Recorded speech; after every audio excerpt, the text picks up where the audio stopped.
You get a hold of a pit which can grow according to how you feed it. Vegetables don't have much nutrition, so barely allow the pit to grow. Sweets and candies have almost zero nutrition, so they won't let the pit grow at all. But on the other hand, the sweets would make the pit love you as the owner. So essentially, sweets and candies bring about happiness. On the other hand, if you want the pit to grow, you have to feed it meat. Starting with ending A, if you feed the pit exclusively candies and sweets only, it stays the same shape, being pocket size, which doesn't seem so bad after all, as the owner can take it anywhere. If the owner instead feeds it vegetables and some candies on the side, the fleshy blob grows to a dog size, showing affection to the owner as he fed it some sweets. But there we learn something sinister. The person who has taken this pit seems to be a killer, as he has human body parts, having ulterior motives and plans for the pit, wanting to use it as an evidence destroyer, feeding it human body parts to get rid of the evidence against him if the authorities were to investigate him. He thinks the pit has potential, being able to run away from the authorities, and also it could possibly feed on human body parts even more if the owner gives it meat to grow larger. Here we get ending B.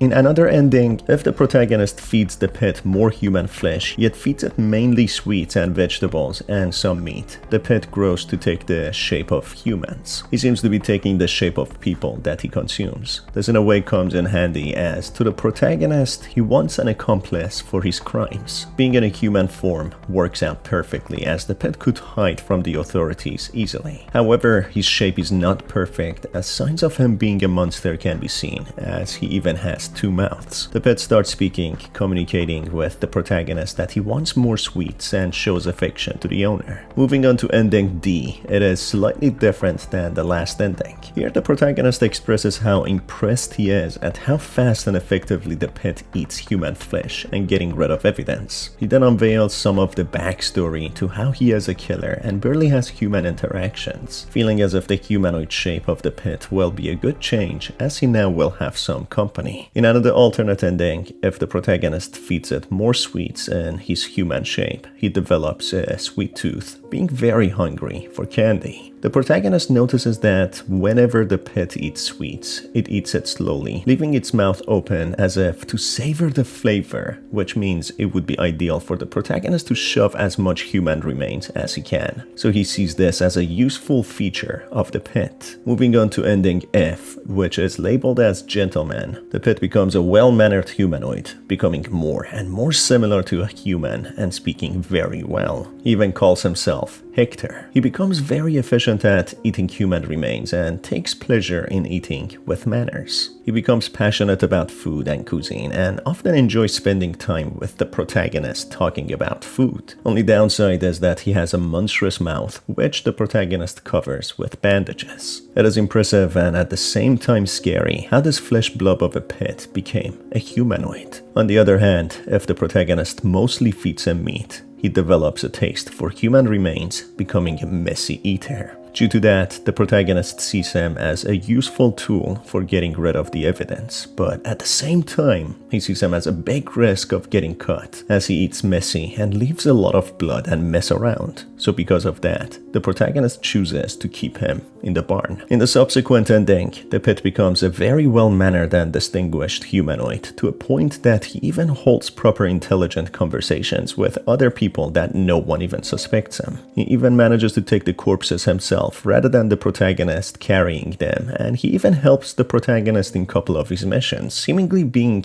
assassinations. For that, the protagonist believes that the pit is perfect now and a fantastic team player, someone that he can count on. Similarly to the last ending, in a different ending, he becomes a good team player but develops a big appetite for human meat, asking the protagonist to take even more missions to kill people. But as the protagonist cannot take many more missions, he convinces the pit to consume more sweets and candy, which equally works for the pit. They schedule dessert parties and often eat very yummy and delicious sweets, with the pit having even more time to spend with the protagonist, whom he looks up to as his owner. In ending number 9, if the protagonist feeds the pit more human remains than anything else, it develops a strong urge for human meat that he cannot stop himself. The protagonist becomes scared that he would go hunting for human meat himself behind his back, which worries him that people could go missing, non-targeted innocent people, which would raise investigations and suspicions. Not that he's really worried about innocent people dying, but more that he would be investigated. On that note, the protagonist suggests that the pit should eat on wild animals such as rats or stray cats. Moving on to the next ending, this time around, if the protagonist starts by giving the pit more human flesh and meat, it grows to look like a large fleshy monster. Being an Eldritch monster now, as the protagonist fed it some candy before, it also develops a taste for sweets. Despite looking so scary, it is a gentle giant who waits for his owner to return to him, who would come with evidence and human corpses to dispose of, including some sweets.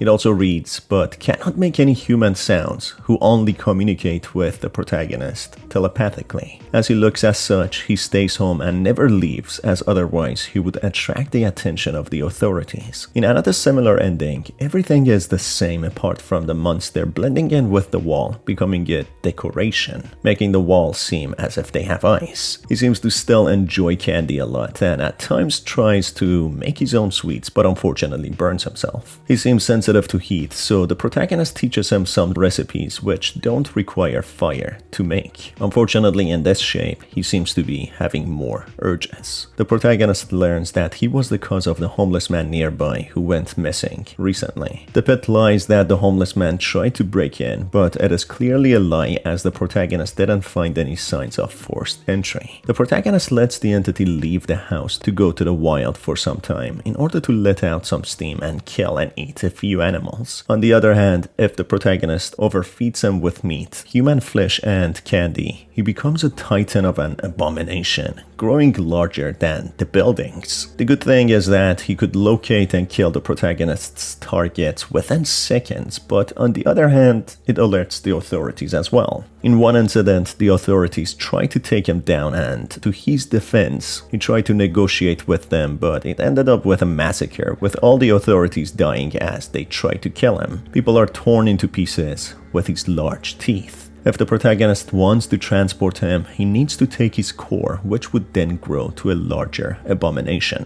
If the protagonist chooses to transport the pit in a small form, the authorities would track them down and apprehend them. On the other hand, if the protagonist allows the pit to do what it wants to do, it asks the protagonist if he could eat the entire city. If the protagonist doesn't stop him, he does that with all the people in the city gone, including the authorities, which means that there is no one to pose as a risk to them. To celebrate, they go to a nearby dessert shop and get themselves some tiramisu. The protagonist thinks to himself how big the pit could potentially grow. Could he possibly take over the world? That's when he feeds him special type of meat, which makes the pit grow even larger, with its tendrils invading the grass, the soil, the buildings and the entire city, in a way controlling everything and becoming part of him. The horizon is obscured by his shape, and the protagonist hears screams and sirens in the distance, knowing the culprit is the pit. As the pit slowly takes over the cities,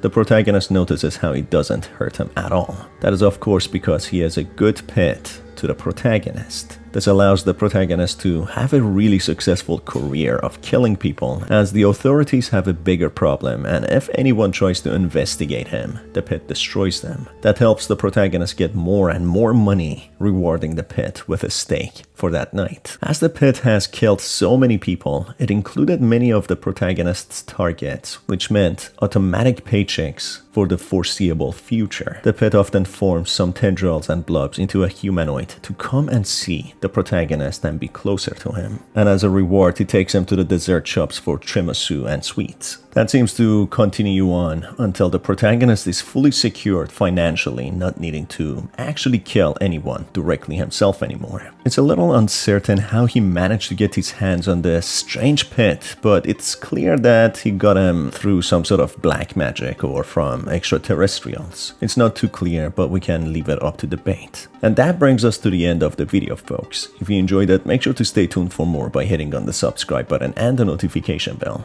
As always, it's been your host Star. Thanks for being here, and I will see you on the next one. Take care.